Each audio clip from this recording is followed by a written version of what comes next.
Welcome everyone to our Q1 2025 Avenue webinar for our economic forecast, making sense of political and climate shifts. We are thrilled to have again our wonderful lineup of experts today. We have Dr. William Yu from UCLA Anderson Forecast. We have Mark Bryson from Avenue Insights and Analytics, and Fran Mancia, our advisory member for Avenue Insights and Analytics. I invite you to take a look at our website to see a little bit about their background, but I assure you on this panel, I believe we have over 75 years of economic forecast experience, governmental affairs and regulations, and we are just thrilled again to have this expert panel. If I can have the next slide, please. And you can see all of our presenters here today. And I'll also share. My name is Rachelle Arizmendi. I am the former mayor of the city of Sierra Madre and really excited to be today's facilitator and moderator for our webinar. I'm going to ask Fran Mancia to kick us off here of how did we get here? There's so much to be said about 2025. It's only been 3 months, Fran, and so much has happened as it relates to our federal government, as it relates to what we're seeing at the states, and also what we're seeing in terms of the economy. If you can just kick us off with this slide, we think it's a great place to start us off for today's webinar. Sure, happy to do so. Thank you, Rachelle, and welcome everyone. It's a pleasure to be with you as always. I think Rachelle hit it on the money. There's a lot going on and a lot to consider. I'm going to try to frame the issues a little bit so as William and Mark and Rachelle go through things a little deeper, and hopefully sets the stage. I think one thing we're hearing a lot about is the federal deficit. Is it going to get better? Is it worse? What's going on? And I think the key point to start off with is that the deficit's really been around for a long time, and it existed through numerous presidential administrations, both Republican and Democrat. And that's what the slide will illustrate. It's really illustrate that, a lot of deficit money that we have spent and gotten ourselves into is due to a lot of major events, and it doesn't begin or end with any particular administration. This slide goes all the way back to when John Kennedy was president back in '64, and you'll see at the top there's a blue line going across, and the red line is parallel with it, which means we did not have a budget deficit, but it actually really starts to go down a bit in the Gerald Ford administration, and it's been occurring up and down all the way since then. And just to give you some more events to tie to this, during the Ford administration, we had the end of the Vietnam War, so we had a lot of spending and things of that nature. And then we were followed with that from 73 to 75 with a recession that went from Nixon into Ford administrations. Then by 1980, we have Jimmy Carter in office, and we started to see some recessionary times then. So that's why we're starting to see a dip below the line. And then, of course, into Mr. Reagan's administration, we had similar things. We had increased military spending in the 80s. And then by the 90s, we had a recession going into George W. Bush Sr. administration. So you can see that dipping down. What is interesting is during the Clinton administration, we spiked back up. We had some good economic times. And in fact, we had a surplus during his time. But then again, it started to come down during George W. Bush's Jr.'s administration. During that time, of course, we had some wars. We had money, spending more money on increased military spending with the Iraq situations and things like that. So we had increased spending during some of those times. And back again to Mr. Clinton, the budget surplus is over $232 billion, which is a super large number. And then again, it dropped from the top end of his Clinton's administration into Mr. Bush's. And then, of course, we really start to see a big decline when Obama came in. But a lot of that came at the end. There was the recession in 2008, which was right at the end of Mr. Bush's term, came all the way down during Mr. Obama's term. But then it started to come rapidly back up as we had some good economic times later in his term. So it turned back up in that direction at that time. And then, of course, during Mr. Trump's term, we start to see a decline again. There's more. The pandemic took place. It went into Mr. Biden's term, where we're dealing with recessions and we're trying to have economic stimulus to help people come out of those types of periods. And so obviously during the end of Mr. Trump's term, it dropped down dramatically, and right at the start of Mr. Biden's term, but started coming back up. So my point is we're seeing quite a bit of an up and down through terms. None of these, again, start or end with one particular administration. So I think that's something to bear in mind, and we'll go into this a little more deeply today. The other thing I was asked to talk about at the start of what is the political climate today? And I think it's clear from this slide that politics and history are fickle. Now is really not the time to put blame on one administration or the other. Now is the time to try to resolve these issues. And for better, for worse, we're trying to make those efforts today. Obviously, the decline in the deficit's not sustainable, and that's something to be concerned about as we go forward. I think the other thing to make note is the electorate, we're really fickle and we're impatient and we want remedies immediately. And that's not the case. Now, of course, we're talking about tariffs as a way to try to remedy some of these situations. A lot of time, the impacts of these efforts may take a bit of time. And I know Mark will talk about that in more detail shortly. So, the questions for today are really, will the tariffs continue or will they be fully implemented? Will they have a positive or a negative impact? Do we really have the political will to really go forward with them? We've seen them start and stop. So there's uncertainty about what that will do. And then what are the implications from the tariffs towards our allies in other countries? Will we hurt some of our long-term relationships or will we be able to persevere through those things? So a lot to consider about relationships, about the future, and will leaders be willing to do the right thing, and will we be able to work in a bipartisan way? Because at the end of the day, in my personal opinion, I think that's essential. So a lot is going on right now, and there's a lot of uncertainty, but I think we'll kind of talk about those in further detail as we go forward. So with that, I'll pass it back to Rochelle. Thanks, Fran. Fickle and impatient. I think those are great descriptive words. I think what's fascinating about that slide, though, is really to see what it looks like over the years in terms of federal deficit and the different administrations. I think it's so easy at a given time to say it's because of this president, it's because of this administration, but they truly are tied all together. And it's a very fascinating trend that you're seeing, but also what we are seeing in the last 10 years or so. So thank you for that. But the word uncertainty, I think we hear that almost every day as we're thinking about what local government looks like, what's going to happen to us at local government. We're not sure.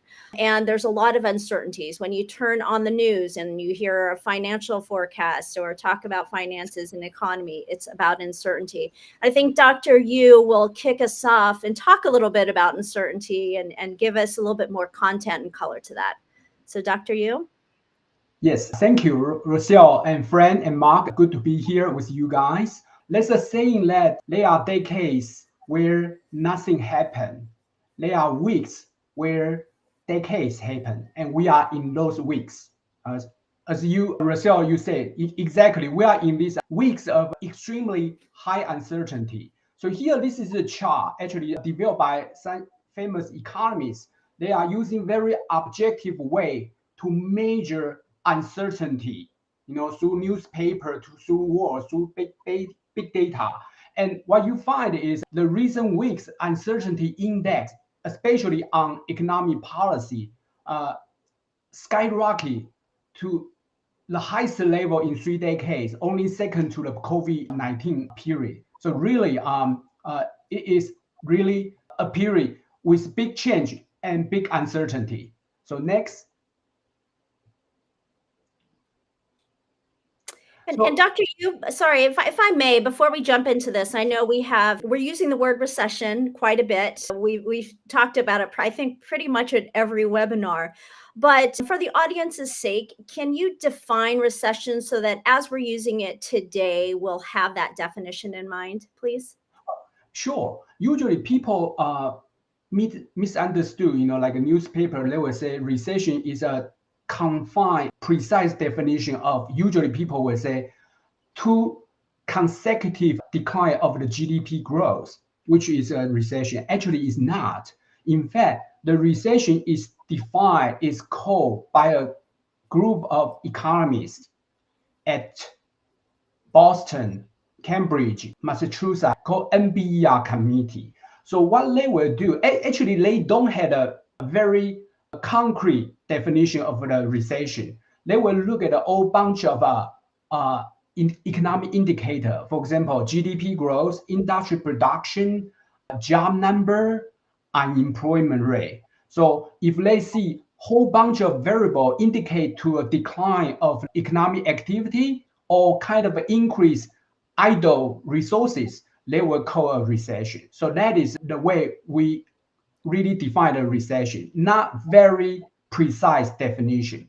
So here in this chart, I want to show you. So because of this uncertainty, and then we see a lot of stock market fluctuation up and down. So people are starting to worry about whether recession will be coming. And in this chart, I show you This blue line is the S&P 500 stock market nominal index. And if you can see those vertical gray bar area, that is the NBER defined recession. So what we can see is stock market actually was very fluctuate over the past 125 years. So you can see usually when the recession is here, we see the stock market decline significantly. All right. However, it is not always the case. So what we have seen, if you look at the picture here, we have seen a lot of the stock market decline by 10%, by 20% without a recession. So that's why there's a joke, say the stock market or Wall Street has forecast 9 of the last 5 recession. So what I'm trying to tell you is right now we just had a peak to drop stock market decline by about 10%, and people are saying that they may forecast a recession. I'm not quite sure it will be, because the historical record is not that. I can tell you when the recession really comes, indeed, it will impact the financial market a lot. So you can see, for example, in Great Recession in 2008, stock market declined by 50%. And in the 2001 dot-com bubble bust, stock market declined by 44%. And if we go back to like the Great Depression at that time, 1929, stock market declined by 84%. So there was a very serious decline. So compared to what we experience right now over the past several weeks, a 10% decline is just kind of a small case compared to our historical average in the stock market. All right, next, please. So here, this is our Anderson forecast official economic prediction. So we predict there will be a slow economic growth in 2025 and in early 2026 for all kinds of reasons. We just talk about uncertainty, the tariff, deportation, the Dodge, and high interest rate. All right. So what we are saying is this kind of a policy, some of them are necessary, some of them kind of for sure it will be implemented, but we are not sure the way, the timing of all this kind of policy. So if all this kind of policy or shock happen at full scale at once, there will be a possibility of a mild recession. So let me just give you an example. For example, a friend was talking about the problem of our budget deficit. So right now, Dodge and Trump administration is trying to reduce budget deficit, right? And they are talking about we want to balance the budget. That is a very good goal. But right now, let's just say 1.8 trillion budget deficit, which is about 6% of the GDP. If we want to balance the budget by reducing the federal government spending in 1 year, that would be 6% percentage decline of GDP. Then we are in the recession. We will be in the recession.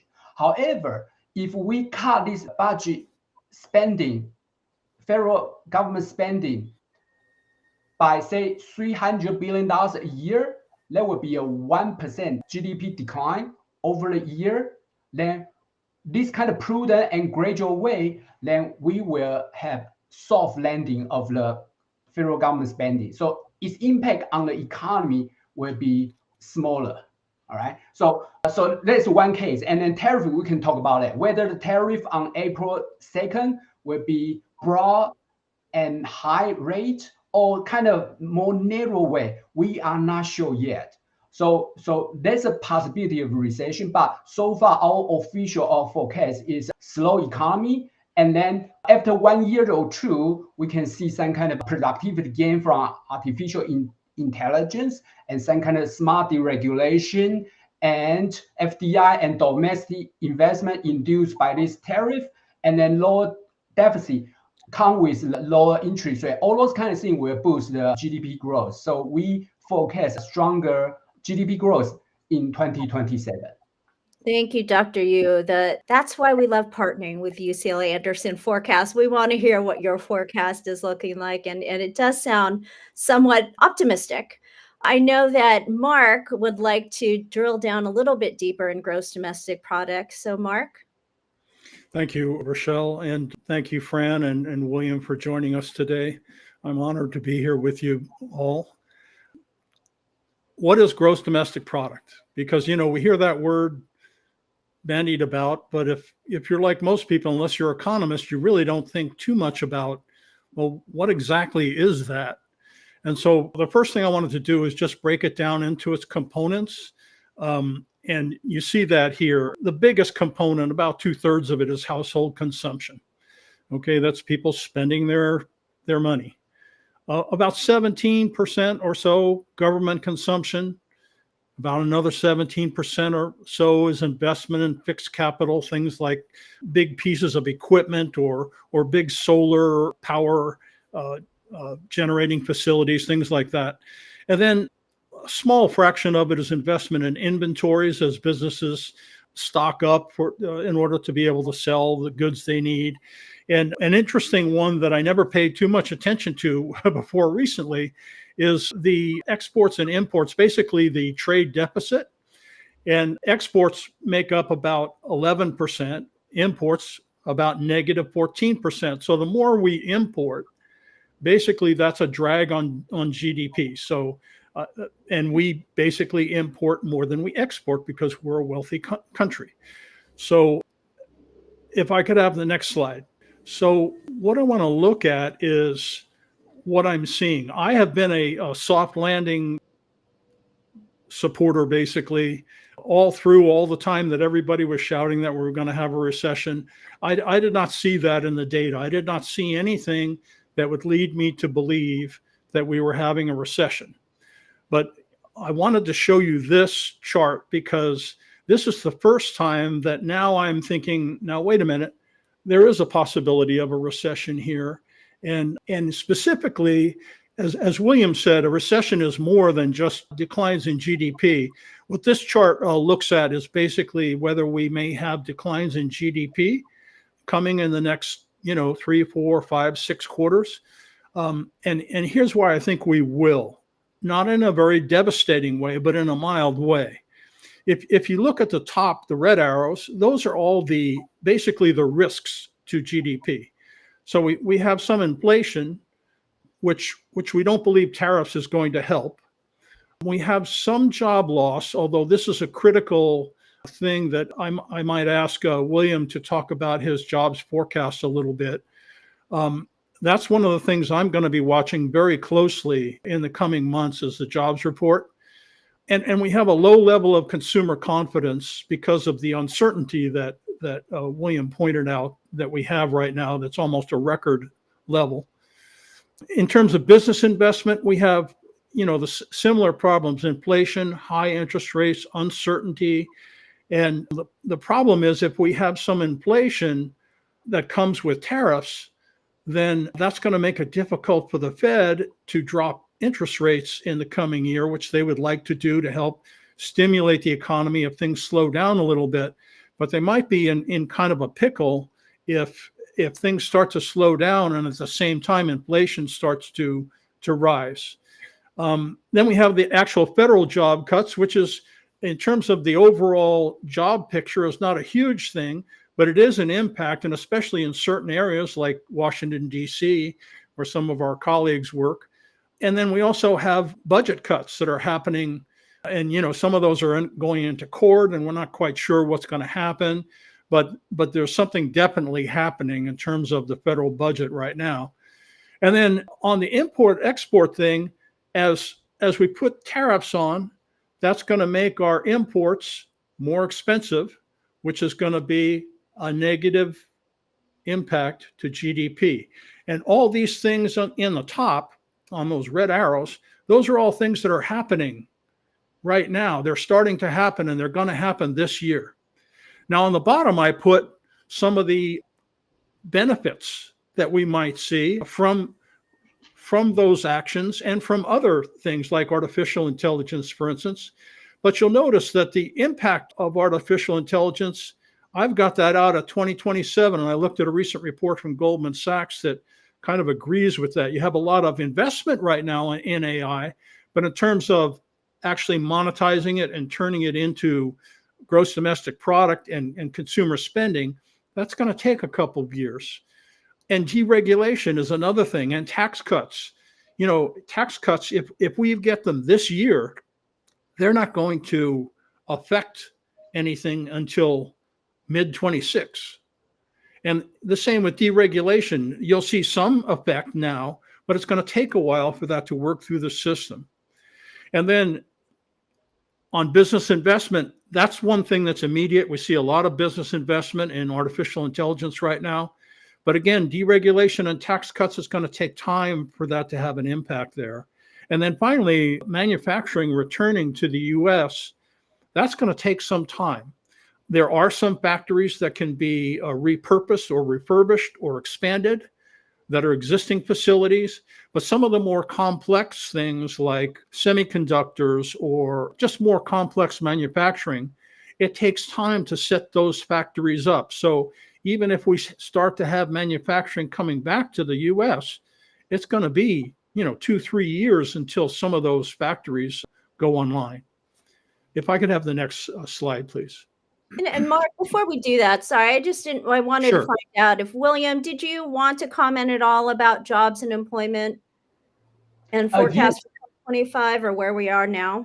So our forecast about job, especially non-farm payroll job, actually is very flat over the next 2 years. And the reason is because this new administration's kind of immigration policy. So we're gonna deploy a lot of undocumented workers. So they kind of offset the new job opening to the market. So that is our forecast. So, and then Mark talked about AI. So we will become more productive. We probably will talk about this more later. And so our forecast for the total non-farm payroll job will be relatively flat over the next 2 years. Yeah. Thank you, William. All right, Mark. So we're moving on now to housing and affordability or lack thereof. If you don't mind, Rochelle, I have one little question to ask William about employment, just so I'm understanding it correctly, William. So some of what you see in employment being flat is due to immigration policies. So it's hitting construction, it's hitting hospitality, things like that, and agriculture, obviously. So is that a temporary thing, do you think? Is that another one of these things that's a short-term drag, but maybe in the long term will work itself out? Yes, in the long term, yeah, you are asking a big question. So in the long term, how we talk about this in the past several times, right? How the AI will impact the job market. That's a big question. All right. So let me just give you an example since you asked this question. Recently, we had this board meeting, and then our board member actually is in this California Central Valley agricultural industry. So he said that right now, they already have the AI technology, which can basically fully automate their production in terms of agriculture, in terms of nuts, from pickup to all kinds of things. So it is very impressive. So in this case, we don't need additional, probably low-skill migrant working on the farm, and we will have a robot computer AI to do this kind of production. So keep seeing. Your question is whether we are gonna create new jobs or this kind of AI technology will kind of augment the skilled labor to have a healthier job market. I think I'm more optimistic. So I would say in the long run, we're going to continue to see job growth in the United States. Thank you, William. I'm sorry, Rochelle, I didn't mean to get us off track there. No, it's all you. We're moving on to your next slide of housing is less and less affordable. Well, I keep talking about this because I don't see anything happening. So my nature is I'm going to keep talking about it because something needs to happen.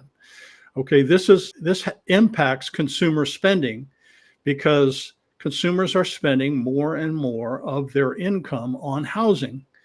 People can look right now and say, well, mortgage rates are only 6-something%. That's pretty close to a normal mortgage rate.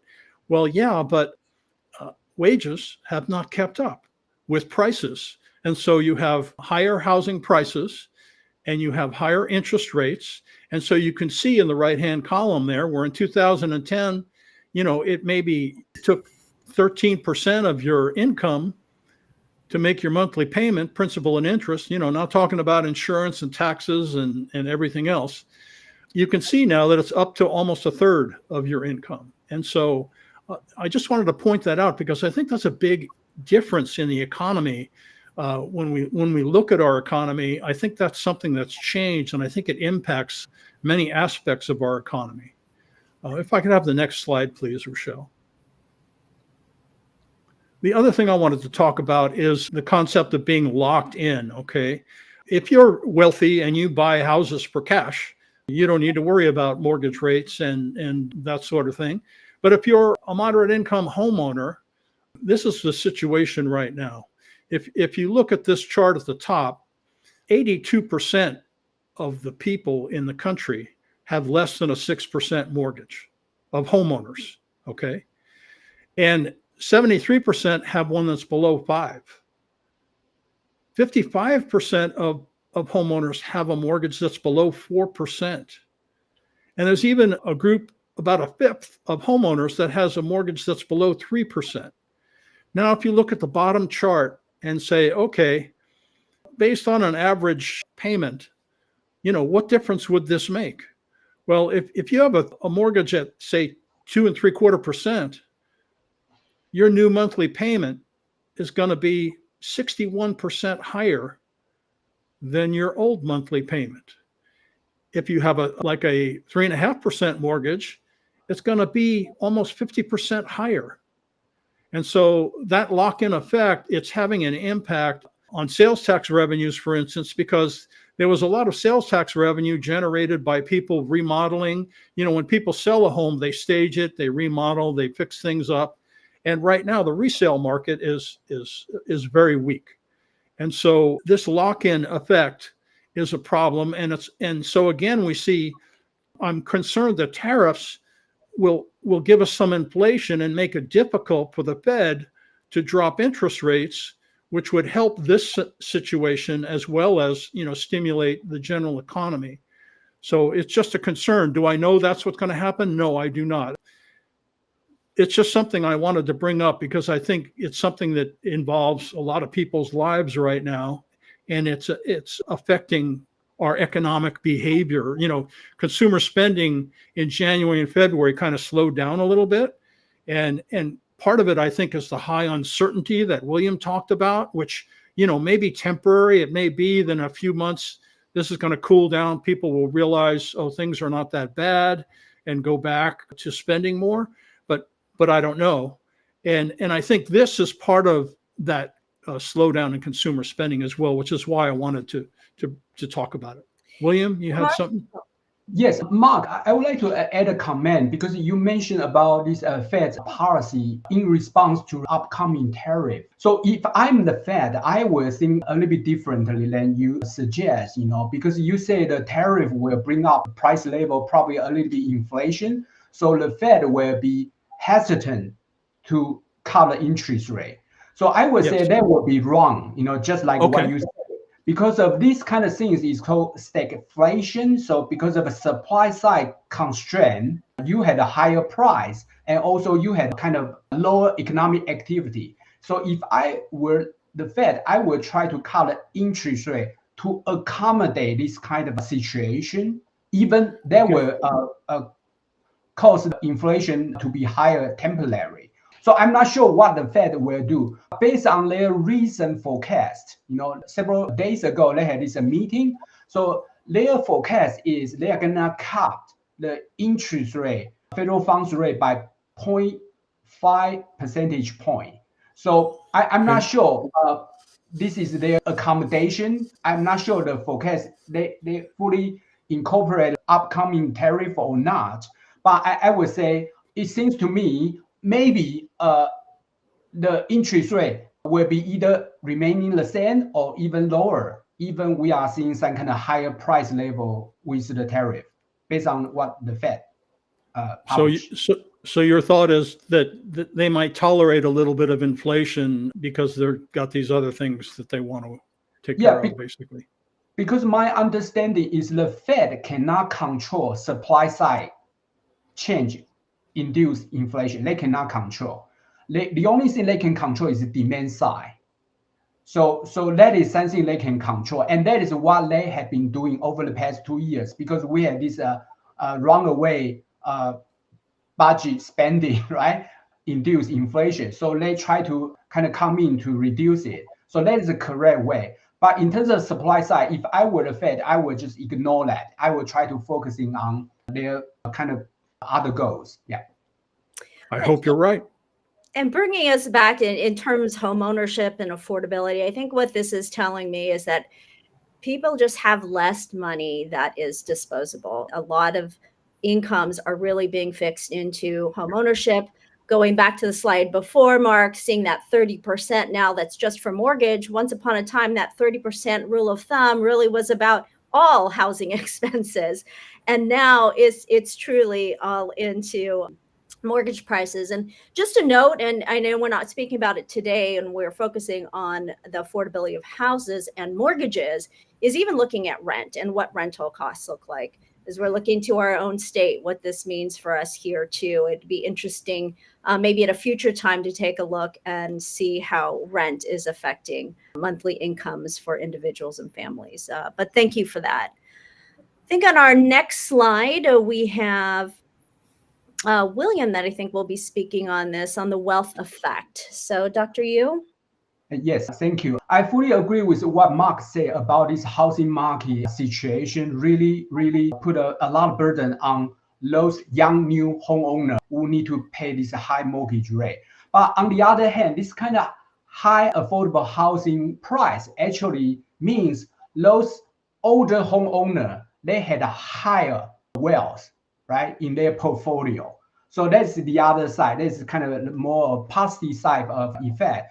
And right now, because of this fundamental shortage of the housing supply, we don't expect home price will go down at all. And usually, home price go down is the major reason of the recession in the history. All right. And when we talk about this wealth effect, think about that. American household usually they have these two major assets or wealth. One is from housing, one is from stock market. All right. And what we found, because this is talk recently, we heard a lot, because of the stock market decline, so there's a wealth effect. The rich, especially rich people, they are going to cut back their spending, like air travel, something like that. And they eventually will reduce the consumption, eventually will cause a recession. But looking at the data, we found out actually the wealth effect from the stock market wealth decline actually is relatively small compared to the housing. And there's a reason for that, because usually housing wealth is highly leveraged, so come with the debt. So when the asset price of the housing decline, usually it will just mess up the balance sheet of the household. However, the stock market investment usually come fully equity, so usually it has a less impact. So looking at this chart, you can see these two green circles. So the first circle happened in 2001, that recession, dot-com bubble burst. As I showed you before, the stock market declined by 44%. But we see actually American household, the consumption adjust for inflation barely change at all. Yeah, it's smooth, all right? However, in 2008, Great Recession, we had a stock market decline by 50%, also with a significant housing price decline. So that is what I say. The wealth effect really had a lot of impact coming from the housing market. Sometimes people call this thing called balance sheet recession, which happened in the United States in 1929, Great Depression, happened in Japan, and right now happening in China right now. But I would say at this moment, we should not worry too much about the wealth effect. Thank you. Next. So I would like to talk about the concern about a recession, and there's another kind of a argument statement which we not only heard from the recent week. Actually, we have been hearing about this kind of argument over the past several years, which is, are we gonna repeat the dot-com bubble bust?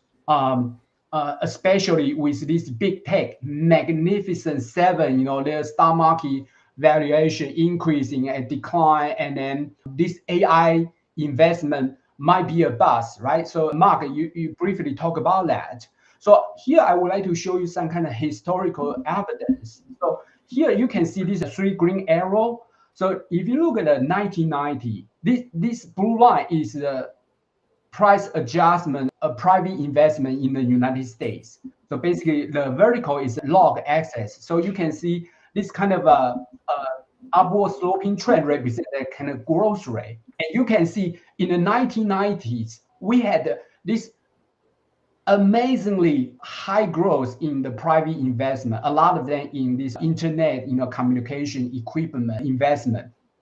And that's about like 11% per year, right? Compound per year.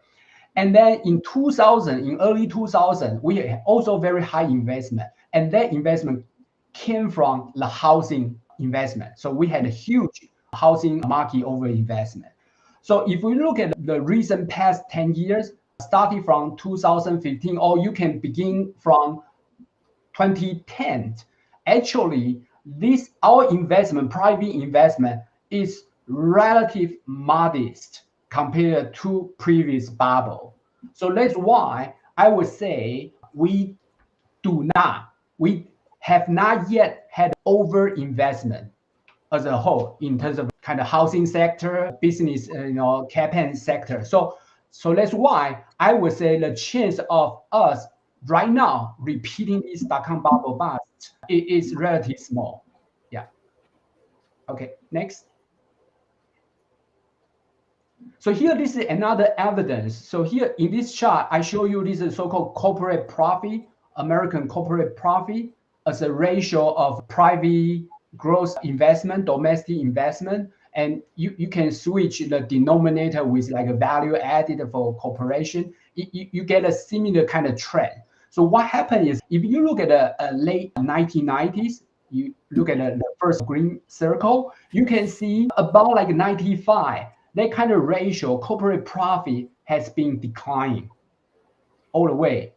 And then eventually recession happened because the corporation just realized their dot-com investment doesn't really gain the return they want, and they just feel like they should stop. So the dot-com bubble happened, right? So for example, we had heard famous pet.com, right? Is it pet.com, right? But right now, do you think the Google, Apple, Amazon, OpenAI, are they pet.com? I don't think so. I think they are real solid innovator in this age. So you can see on the right-hand side, this green circle, actually the ratio is very high. And when I look at a different kind of measurement, so basically it's saying that corporate American, they had a lot of great performance over the past, I would say, 15 years, all right? And so they had sufficient equity cash to continue this very important investment, AI investment. So they just, not only domestically, they also need to compete with China. So I think they had a cash and it's very competitive market. They want to remain competitive, so they will continue to invest. Yeah. So William, I noticed in the previous slide about corporate investments and in this one on profits, there's a slight drop in 2010. I'm just trying to think what that was. Was it post housing? Do you know what those 2010 drops were from? And you mean in this slide or previous one? Both. I just see a drop in 2010 in both of them, for both in profits and also in investments. I think it's not 2010. I think it's 2008, 2009. That is great recession. So in the recession, the corporation, they need to cut the investment. They need to, and nobody is buying their product, so the profit will drop. But it's temporary. Yeah, you see, they are doing pretty well compared to the late 1990s. Yeah. Yes, definitely. Thank you for that.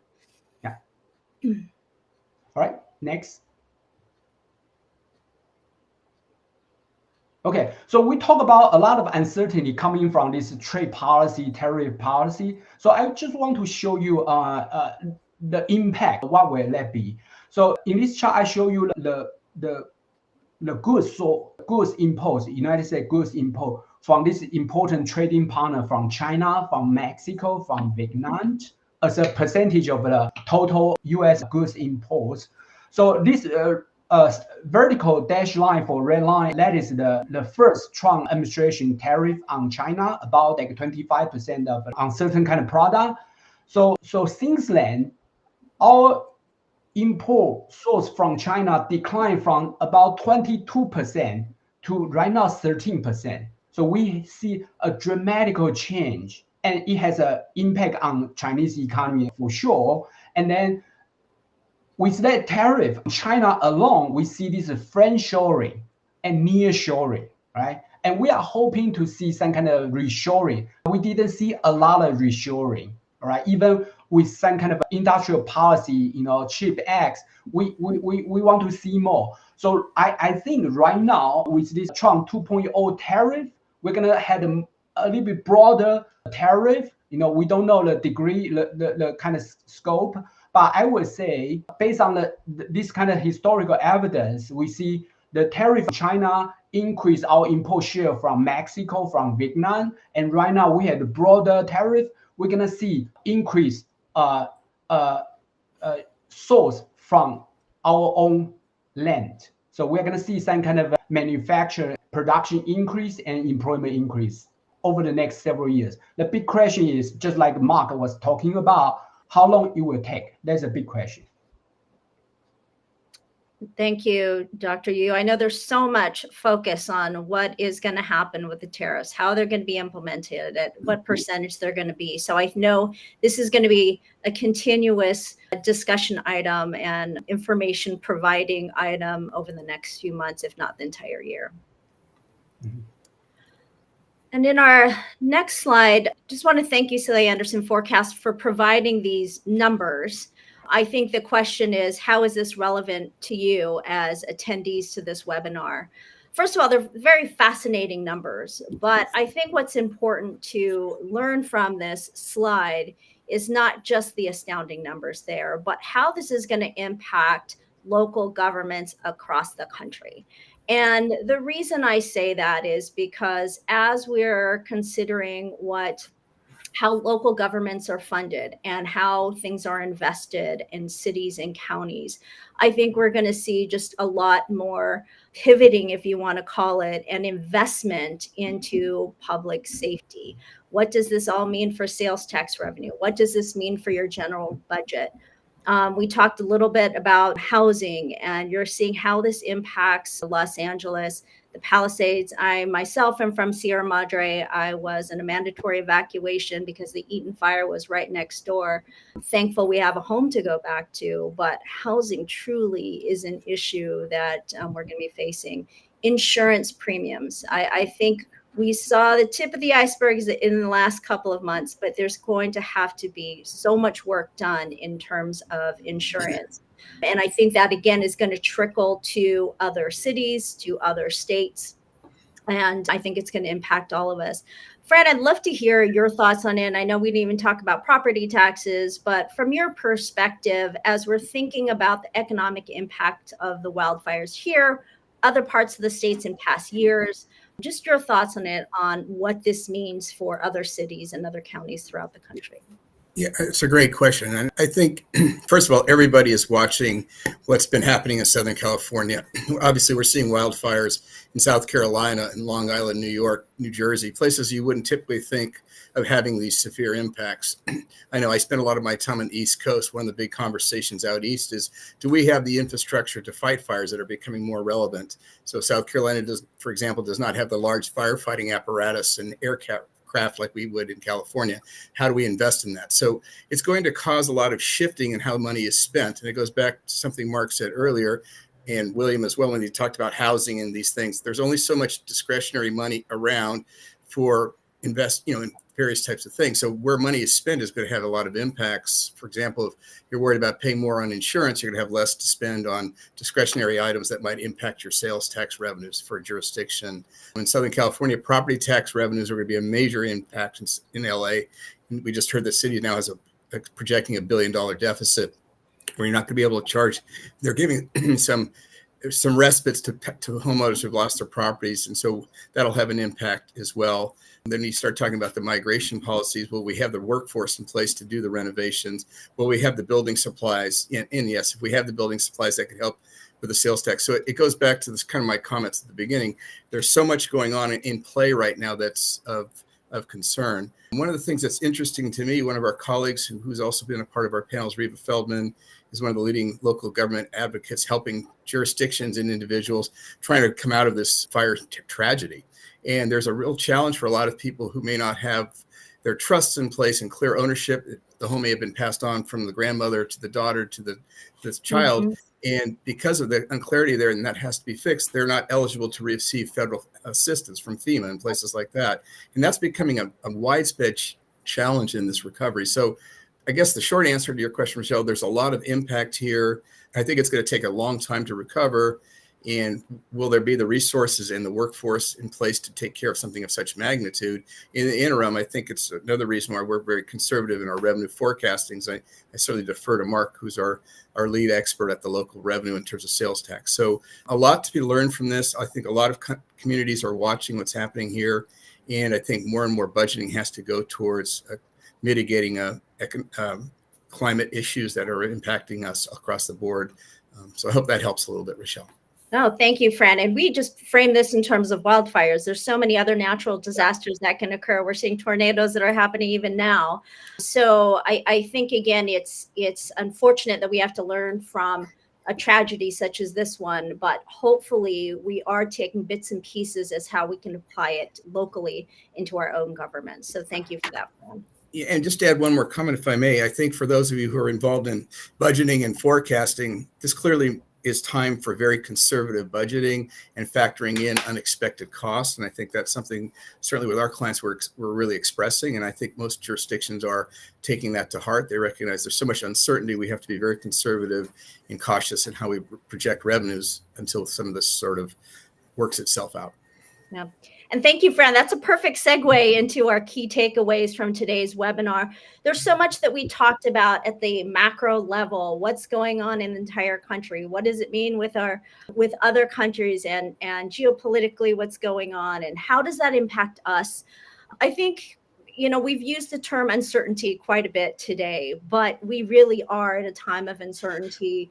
So what does that mean for us at the local level, for states and cities and counties? And just as Fran had shared, is we need to be fiscally conservative at this point. I talked to a friend of mine who is a council member here in Southern California, and they just got a windfall of dollars from a legal case, from a legal issue. And I said, not many folks are in a position where they're not sure what to do with their money. In fact, I'm talking to a lot of cities right now, and I'm sure Mark and Fran and maybe even William are too, that we're looking at deficits. I know the city of Los Angeles is just projecting some of these deficits. So this uncertainty, I think, just leads itself to us to become or to be more fiscally conservative. And another reason is just, again, this uncertainty is, what is the federal budget? What is going on at the federal budget level? How does this impact state and local areas? I know I'm involved in a lot of nonprofits that are getting federal dollars. And with some of these cuts in some of the federal agencies, what does that mean? What does that mean for you as a city, as a local leader? We're still not sure. We're still learning new things every day. So is to stay alert as to what's happening and really trying to forecast what to do with your budget and to be as conservative as possible as you're considering your finances. Preparing a new or review an existing disaster plan. I think that goes without saying, as we just talked about the previous slide, as we talked about natural disasters, but disaster could mean a lot of different things in different cities, whether it's on communication, whether it's in your public works, but reviewing existing disaster plans and ensuring it's up to date, I think is a great takeaway too. And lastly, some considerations is I know Avenue is working with a lot of different cities and counties about contingency plans. Also, as it relates to diversing funding streams, can you identify other funding streams beyond what your existing funding streams are? And how do you maximize everything that's coming in? Anything that's due to you as a city, anything that's due to you as a county? Are you really maximizing, ensuring that everyone is paying their fair share? And lastly is just to take a look at your rainy day fund, what your reserves like. I know a lot of cities right now are reviewing their policies. Do they need to review the policy, increase what that percentage of reserve is in comparison to your operating budget? But it's never too late or never a bad time to review and see where your city, where your local government is at a given time, and see what reserves look like. And now for our questions and answers. I think we had a few questions that were submitted prior to the webinar today. So let me pull up our first question, and I'm not sure who would like to take this one. Maybe Dr. Yu, if you would like to kick us off. When was the last time the US levied heavy tariffs? What was the outcome? It was in 1930s. This is called Smooth-Hawley Tariff Act. And the outcome was terrible. It worsened the Great Depression. But I need to say, a lot of people kind of compare this Trump 2.0 tariff with that tariff. I think there's some kind of difference in the background. So at that time, the Great Depression already began in 1929 with the stock market crash. And then we went to this so-called balance sheet recession. At that time, it was very severe. But make things worse is the federal government did not do anything. They follow these laissez-faire things. And at the same time, the Federal Reserve didn't do anything as well. In fact, they reduced the money supply. So Ben Bernanke, who got a Nobel Prize, who was the former Federal Reserve chairperson, he wrote a dissertation on this topic. So I think right now the Federal Reserve learned the lesson. If something like this happen again, this great housing market crash, like what we have seen again in 2008, I think our federal government or Federal Reserve will kind of respond actively, aggressively to combat this kind of a problem. So the context is a little bit different. And the other thing is different is that at that time, US and their trading partner had this so-called balanced trade. It's very balanced. There's no trade deficit, no trade surplus.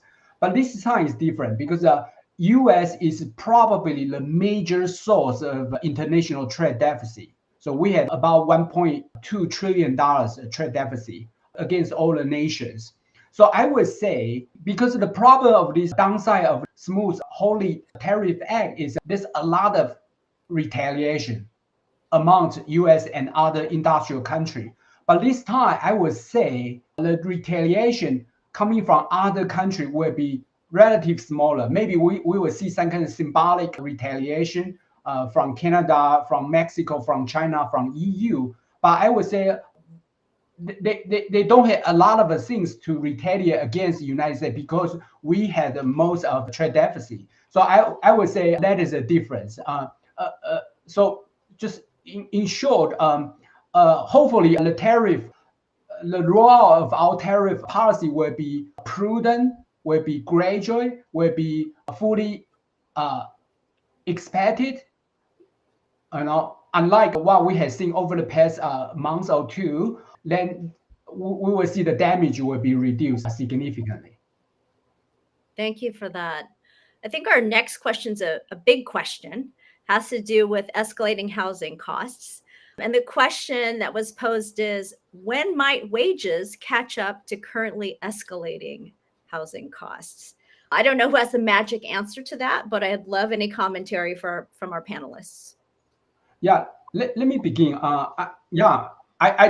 I don't have a magic bullet answer for that. That is a big question. But I can say something in terms of this labor wage and housing costs. Indeed, that is a big problem facing the United States, especially for young Americans. But I would say this. There are three things to focus. The first thing is this labor productivity, because wage will rise with labor productivity. That is kind of sustainable way in the long run. And we expect with AI and with reshoring, we're going to see more footprint of manufacturing sector in the United States. We're going to see some kind of positive impact on wage. So that is the first thing. The second thing is we are doing this immigration policy. So we're going to see less kind of undocumented migration coming in, and we are going to see more deportation. So the labor supply will decline. It will have some kind of a negative impact on the economy for sure. But in terms of existing labor, they are going to see higher wage for sure, because this is just economics 101. You had a less labor supply, you're going to see the wage will go up with the same demand. So that is something coming from this immigration policy. And finally, I would like to say is we talked about this interest rate in the past. So right now, based on my understanding of Federal Reserve, is our monetary policy learned the lesson from the past several years, meaning that low interest rate will cause high inflation and asset bubble. And that has been happening, especially from the asset bubble side, due to the low interest rate for the past 2 decades. All right. So we talked about that before. The era of the low interest rate is over. So I would say we need to be careful, because if you in the future, if the Fed lower the interest rate too much, you're going to see higher asset price, and that will make the housing even more affordable. So that is something we need to be kind of in mind. This is something we don't want to repeat again. And the fundamental way to reduce the housing cost, I would say, is increase the housing supply.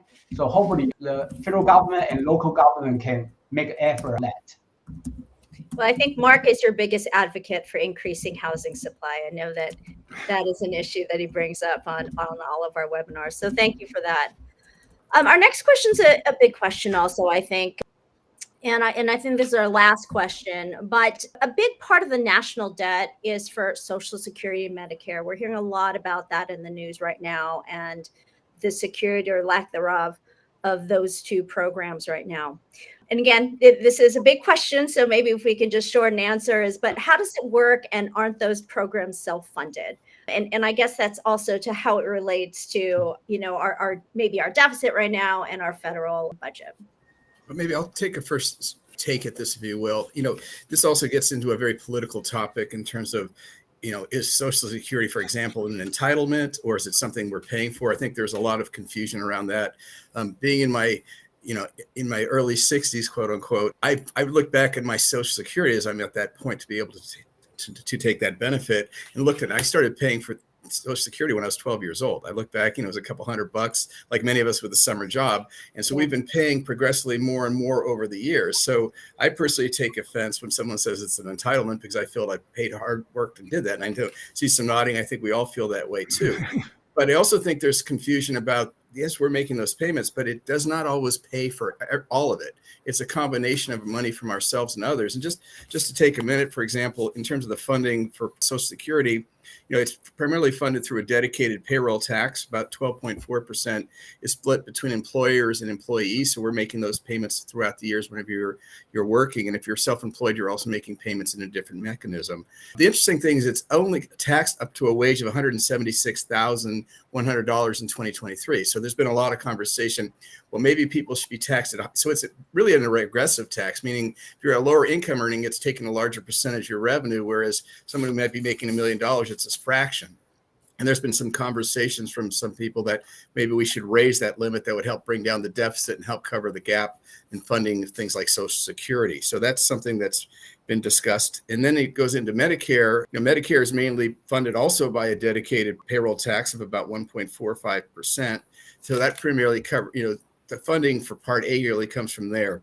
But where we get into interesting times is Medicare Part B, where which is medical insurance and prescription. Some people have an Advantage plan and some have a different type of plan. But generally, the federal government does pay about 70% of Medicare Part B, and the other third is generally paid by people who choose to have those plans, paying the other 30%. So that one is a combination. And the last thing I would like to say about it is, during certain times of money periods, Medicare, Social Security has actually had more revenue coming in that's been needed. So some of that money has gone into the general fund to be used for other things. And then that money, in theory, should be coming back in, but over time it may not come back in. And right now, as we all know, we see the federal government is having to spend more and more money to help cover the gap. So it's kind of a parallel relationship between taxpayers, businesses, and the federal government handling this. So it's a combination. And of course, right now it's front and center when we're looking at potentially $88 billion in cuts, whether it's a Medicare, Social Security, or Medi-Cal, or, some of those types of programs. It's a very challenging time around those revenues. Thank you, Fran.